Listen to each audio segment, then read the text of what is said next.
తమ్ముడు మళ్ళీ ఏం చేస్తున్నావురా? మళ్ళీ ఇంకో గుడిసెక్క. ఇక ఈ గుడిసెకు ఆనుకొని ఇంకొకటి అయితే ఇస్తున్నారు. వంట వండుకోవాలన్నా తిరగాలన్నా బీరువా తడిచిపోతుంది. అన్నీ అవుతున్నాయి అని ఇట్లనే ఇక్కడ కమ్మలు ఉన్నాయి గట్లా మనకు. పెద్ద గుడిసె అయిపోతుంది. పెద్ద గుడిసె తీసేసినాం కదా, దాని కమ్మలు పరదా అవన్నీ ఉన్నాయి అన్నమాట. రేపు 2-3 రోజులు పడుతుంది. రోజు గంట సేపు ఆ కవర్ తీసుకొచ్చి మీదకి నీళ్ళు అయిపోతుంది. ఆ ఇల్లు అయ్యే వరకు ఇల్లు ఉండడానికి అనమాట. ఆ ఇల్లు అయినాక కూడా అలా కొంతమంది ఇళ్ళ కొంతమంది ఉండొచ్చు కదా.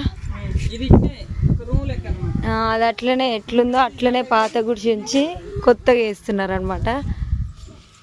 ఇగో ఎట్లున్నది మా ప్లాన్ అనేది కామెంట్ పెట్టండి. మళ్ళీ అందరం కలిసి ఉండబోతున్నాం మరి కొద్ది రోజులల్లా.